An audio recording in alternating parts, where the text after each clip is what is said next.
अब कहते हैं कि किसी भी आंदोलन की असली ताकत उसके कार्यकर्ता होते हैं, लेकिन उसकी सबसे बड़ी पहचान उसका नेतृत्व होता है। जब समर्थक बैरिकेड पर हों, लाठियां खा रहे हों, हिरासत में ले जा रहे हों, तब उनकी पहली नजर अपने नेताओं को ढूंढती है। लेकिन इस बार संसद मार्च के बाद सबसे ज्यादा चर्चा आंदोलन की मांगों की नहीं, बल्कि उनके नेताओं की हो रही है। कोई जंतर मंतर पर रह गया, कोई कैमरे से गायब रह गया और एक प्रवक्ता का बर्गर पूरे आंदोलन से बड़ा मुद्दा बन गया।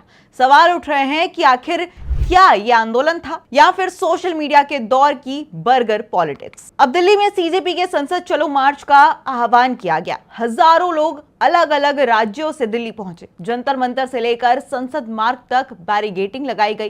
प्रदर्शनकारियों ने आगे बढ़ने की कोशिश की, पुलिस ने रोका, धक्का मुक्की हुई, कई लोगों को हिरासत में लिया गया और कई जगह बल प्रयोग की तस्वीरें भी सामने आई। लेकिन जैसे जैसे दिन बीतता गया, आंदोलन की तस्वीर बदलने लगी। चर्चा संसद तक पहुंचने की नहीं, बल्कि नेतृत्व की होने लगी।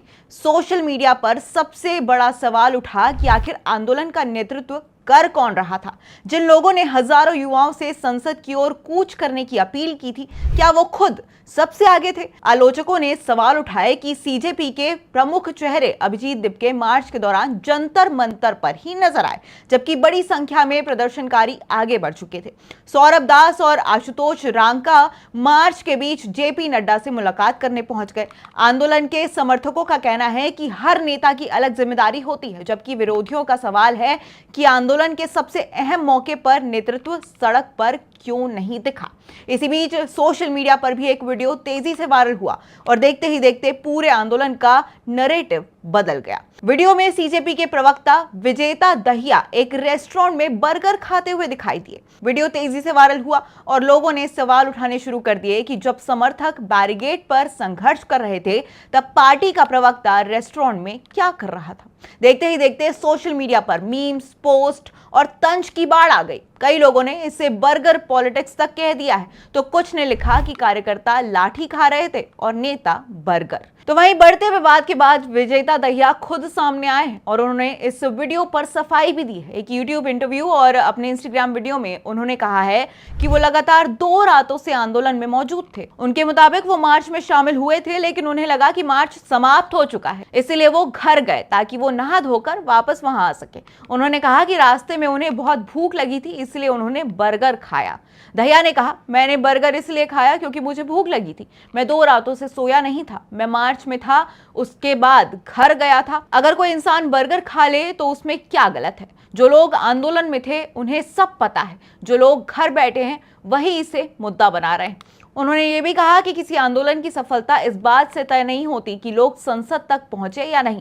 उनके मुताबिक असली सवाल ये होना चाहिए कि सरकार लोगों की आवाज क्यों नहीं सुन रही है। उन्होंने दावा किया कि उनकी टीम के लोगों को चोट आई है। अभिजीत दीपके के साथ भी धक्का मुक्की हुई है और उन पर स्याही फेंकी गई। उन्होंने ये भी कहा कि पिछले 1.5 महीने से वो लगातार इस आंदोलन में लगे हुए हैं और निजी काम तक नहीं कर पाए हैं। लेकिन सोशल मीडिया का सवाल कुछ और था। सवाल बर्गर से ज्यादा टाइमिंग का था। लोग पूछ रहे हैं कि अगर आंदोलन खत्म हो चुका था तो उसी समय सड़कों पर प्रदर्शनकारी क्यों हिरासत में ले जा रहे थे?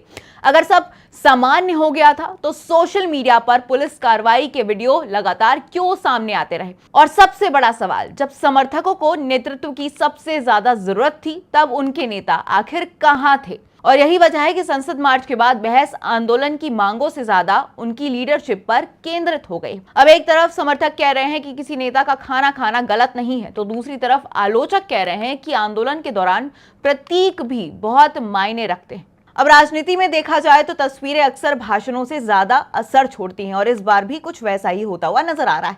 संसद मार्च के दौरान जो तस्वीरें सामने आई, उनमें एक तरफ पुलिस और प्रदर्शनकारी आमने सामने थे, तो दूसरी तरफ बर्गर खाते हुए प्रवक्ता की तस्वीर सोशल मीडिया पर लगातार घूम रही है। शायद यही वजह है कि पूरे आंदोलन का विमर्श कुछ समय के लिए उसकी मूल मांगों से हटकर नेतृत्व की जवाबदेही और सार्वजनिक छवि पर आ चुका है।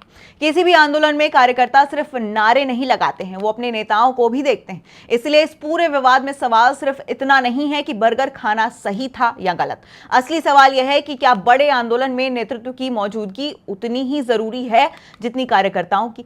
संसद मार्च खत्म हो गया, लेकिन इस सवाल पर बहस अभी भी जारी है। अब राजनीति में कई बार एक तस्वीर हजारों भाषणों पर भारी पड़ सकती है।